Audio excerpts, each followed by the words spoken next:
তাদের বিরুদ্ধে মোকাবেলা করে, জিহাদ করে, মুসলমানিত্ব টিকিয়ে রাখা ইমানদারদের ইমানি দায়িত্ব চলে আসলো। তাই কি করে তাদের বিরুদ্ধে জিহাদ করবেন, এই টেনশন নিয়ে হযরতে কাসেম নানতুবি ঘুমাইলেন। ঘুমের ঘরে আল্লাহর হাবিবকে তিনি স্বপ্ন দেখলেন। সুবহানাল্লাহ।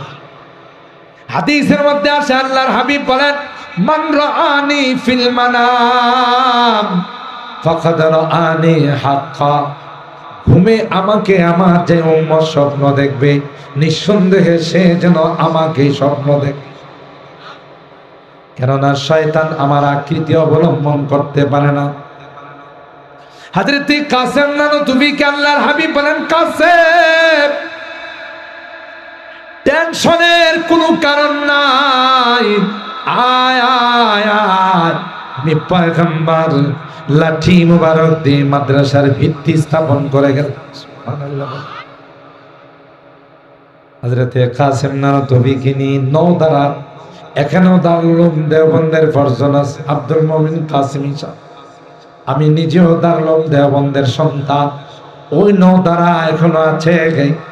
ওখানে আল্লাহর নবী কাসেম নানতুবি রহমাতুল্লাহি আলাইহিকে নিয়ে লাঠি দিয়ে দাগ দিয়ে বললেন, কাসেম, এখানে তুমি মাদ্রাসা বানাও। এখান থেকে যে সৈনিক হবে, যে মুজাহিদ হবে, ইংরেজদের বিরুদ্ধে জিহাদ করে ভারত উপমহাদেশকে স্বাধীন করবে। হযরত কাসেম নানতুবি ঘুম থেকে উঠে পেরেশান হয়ে গেলেন। কি দেখলাম? পাগলের মতো নওদারার দিকে গিয়ে দেখেন, ঘুমের মধ্যে পয়গম্বর যে লাঠি মোবারক দিয়ে দাগ দিয়ে গেলেন মাদ্রাসা করার জন্য, সেনাবাহিনীর ক্যাম্প করার জন্য, আল্লাহর কসম ওই দাগ মাটির মধ্যে তখনও বসা ছিল। আরো আসতে সুবহানাল্লাহ বলেন। ये मजलिस मैवा मजलिस है, खुद फितरत जिसकी कासम है। এটা কোন দুনিয়ার সাধারণ মানুষ করে নাই মিয়া। ফুৎকার দিয়ে উড়াই দিবা। জঙ্গিবাদ প্রজনন কেন্দ্র, সন্ত্রাসীদের আস্তানা ব্যাঙ্গের ছাতার মতো গজাইতেছে বলে এই মাদ্রাসাগুলোকে শেষ করে দেওয়া যাবে না। যত ষড়যন্ত্র বাড়বে তত মাদ্রাসা সংখ্যা বাড়তেই থাকবে, বাড়তেই থাকবে। ঠিক কিনা? ये मजलिस मैवा मजलिस है, खुद फितरत जिसकी कासम है। इस बज़्म का साक़ी क्या कहिए, इस बज़्म का साक़ी क्या कहिए, जो सुबह अज़ल से कायम है। ये इल्म गुनल का गहवारा, तारीख का वोशे पारा है। हर फूल आय के शोला है, हर शर्ब यहाँ मीनारा है। अल्लाहु अकबर। আর হারাম। সুতরাং ওই দেওবন্দ থেকে যারা রাসূলের সৈনিক, ইসলামের মুজাহিদ যারা ওখান থেকে তৈয়ার হয়েছে, এরাই জিহাদের ফতোয়া দিয়েছে। ইংরেজদের বিরুদ্ধে জিহাদ করা ফরজে আইন। সুবহানাল্লাহ। আমাদের দেশে কিছুদিন আগেও আমাদেরকে স্বাধীনতা বিরোধী বলে গালি দেওয়া হয়েছে। আলেম ওলামারা বাংলাদেশের স্বাধীনতা বিরোধী রাজাকার বলা হয়েছে, আরো কত কিছু বলা হয়েছে। ঠিক কিনা? আরে নাদান, তুমি জানো না স্বাধীনতার গোড়ায় যদি আমাদের দেওবন্দের, আমাদের আকাবেরদের রক্ত ঢালা না হতো, তাইলে স্বাধীন বাংলাদেশ তোমার ভাগ্যে জুটত না। ঠিক বললাম? ইংরেজদের বিরুদ্ধে জিহাদের ফতোয়া যদি আমাদের দেওবন্দের আকাবেররা না দিতেন, তাইলে ভারত উপমহাদেশ স্বাধীন হতো না।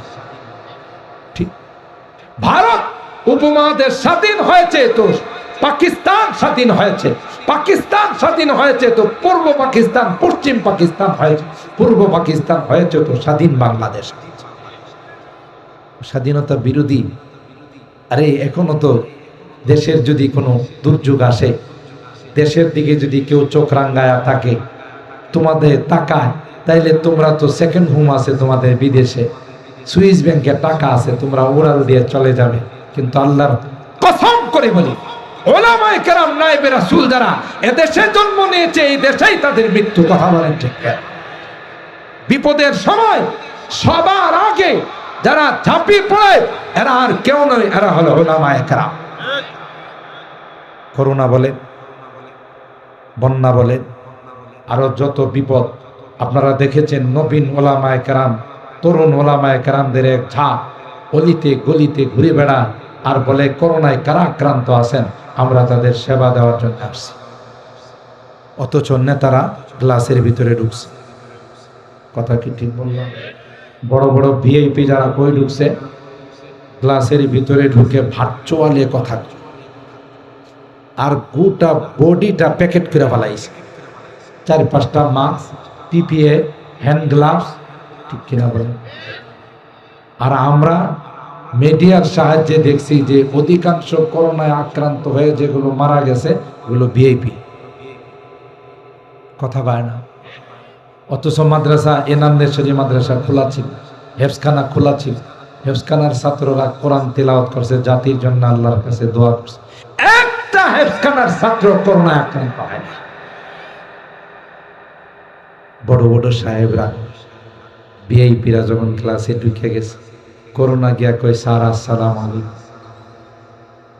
তো তুমি কে? কই স্যার যার ভয়ে আপনি ক্লাসের ভিতরে ঢুকছেন আমি সে।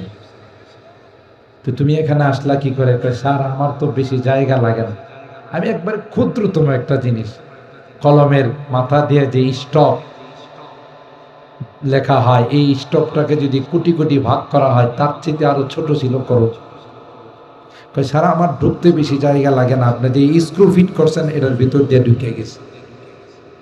তো কি জন্য আসছে? কই স্যার আমি তোমাকে খুঁজি, তোমাকে খুঁজি, তোমাকে খুঁজি, আপনাকে বহুদিন ধরে তালাশ করতেছি, পাই না, যাইতে হবে। কাজ তোমার ভয়ে আমি গ্লাসের ভিতরে ঢুকলাম। কই স্যার আমি ভিআইপি, আপনিও ভিআইপি, ভিআইপি ভিআইপি কে চিনি। কথা কি ঠিক বললাম? এই মাদ্রাসায় যাইতে পারিস না? কোরআনের ছোট ছোট বাচ্চারা কোনো ডিস্টেন্স নাই, একদিকে শুয়ে শুয়ে একবার 0.5 কিলোমিটার গড়াগড়ি করে, ওখানে যাইতে পারিস না? কই স্যার ওখানে লেখা প্রবেশ নিষেধ। কি লেখা? ওখানে ঢোকা নিষেধ। বস্তিতে যাইতে পারিস না? কই স্যার এগুলো নিম্ন শ্রেণীর মানুষ, একটা রুমে 10 জন থাকে, আমি ভিআইপি আপনিও ভিআইপি, এই জন্য ওখানে যাইটাই না, আপনারাই ভালো করে চিনছি। কথা বলেন। এমন বিশ্ব সংস্থা আমাদেরকে ফতোয়া দিছে, করোনায় যারা আক্রান্ত হবে তাদের স্পর্শে গেলে, তাদের ধারে কাছে গেলে সেও করোনায় আক্রান্ত হয়ে যাবে। যেই কারণে বাবা করোনায় আক্রান্ত হওয়ার পর তাকে রুমের ভিতরে ঢুকায়া তালা মেরে দিয়েছে, 1 গ্লাস পানি পর্যন্ত কেউ দেয় নাই। এরকমের ঘটনা বাংলাদেশে ঘটে নাই। আর আমাদের দেশের হলুদ সাংবাদিক চিনেন তো, এই ইসলামাবাদ নান্দেশ্বরী মাদ্রাসায় যদি কোনো কারণে কোনো হুজুরে শাসন করে, কোনো ছাত্রের গায়ে যদি একটু বেদ দেয়, দেখবেন 1000 হলুদ সাংবাদিক এসে জমা হয়ে গেছে। জমা হয়ে পরের দিন রিপোর্ট করবে যে এই নান্দেশ্বরী মাদ্রাসায় জঙ্গিবাদ আস্তানা পাওয়া গেছে, জঙ্গিবাদ প্রজনন কেন্দ্র পাওয়া গেছে। যত অপপ্রচার আছে ইসলামের বিরুদ্ধে, যত অপপ্রচার সব করতে তারা প্রস্তুত। এরা লেখালেখি শুরু করছে, করোনায় আক্রান্ত হয়ে যারা মারা যাবে তাদেরকে কবরস্থানে দাফন করা যাবে না, আগুন দিয়ে পোড়াই দিতে হবে। নাউজুবিল্লাহ করবেন। এটা কার কার থিওরি? দাদাদের থিওরি, কথা কয় না। এটা আকাটাদের থিওরি। এটা মুসলমানের কাজ হতে পারে না। মুসলমানকে সম্মানজনক ভাবে সুন্দরভাবে জানাজা দিয়ে সম্মানজনকভাবে তাকে কবরে রাখা। আমরা পোড়াই না, আর ওরা পোড়াবে না তো কি করবে? ওরা চিন্তা করে যে কাম করে গেছে সামনে তো পোড়াইবে, আমরা আমাদেরটাকে পোড়াই দিই। কথা বলেন ঠিক কিনা? তো সাংবাদিকদেরকে জিজ্ঞাসা করা হলো, পোড়াইতে হবে কেন? কবরস্থানে দাফন করলে অসুবিধা কি? আপনারা বুঝবেন না, করোনা এত শক্তিশালী রূপ। এই করোনায় আক্রান্ত হয়ে যদি কেউ মারা যায় আর তাকে যদি কবরস্থানে দাফন করা হয়, আগে যারা কবরে শুয়ে আছে এরা সহ করোনায় আক্রান্ত হয়ে যায়। এই করোনা এত পাওয়ারফুল, মারা যাওয়ার পরও এটার পাওয়ার কি হয় না, শেষ হয় না। কথা বলেন ঠিক কিনা? অথচ উলামায়ে কেরাম, নবীন উলামায়ে কেরাম, তরুণ উলামায়ে কেরাম অ্যাম্বুলেন্স নিয়ে অলিতে গলিতে মানুষকে বলছে, কেউ করোনায় আক্রান্ত হলে আমরা আপনাদের সেবক হিসাবে সেবা দেওয়া, মারা গেলে তার কাফন দাফনের ব্যবস্থা করতে। একজন আলেমও করোনায় আক্রান্ত হয়ে মারা যায় না। যারা এই খেদমতে গেছে, করোনায় আক্রান্ত লাশ টানছে, করোনায় আক্রান্ত রোগীদেরকে অ্যাম্বুলেন্সে করে হাসপাতালে ভর্তি করছে, এরকম একজন আলেমও করোনায় আক্রান্ত হয় না। করোনা কার গোলাম? কথা কয় আল্লাহর গোলাম। সুতরাং আল্লাহর অর্ডার না হলে কাউকে স্পর্শ করবে না, আর অর্ডার হলে স্পর্শ করবে, ক্লাসে ঢুকলে ওখান থেকে নিয়ে আসবে। কথা কি ঠিক বললাম? যমুনা গ্রুপের চেয়ারম্যান আপনারা সবাই চিন, করোনা আক্রান্ত হয়েছিল, বিদেশ থেকে 7 জন বড় বড় ডাক্তার হায়ার করে নিয়ে আসছে। এক একজনের বিজেট কমপক্ষে তো 500 টাকা, আরো কম। বিদেশি 7 জন ডাক্তার হায়ার করে নিয়ে আসছে 7টা রাষ্ট্র থেকে। সবাই মিলে ভোট বসে চেষ্টা করছে চেয়ারম্যান সাহেবকে বাঁচানো যায় কিনা। পারছে? বলে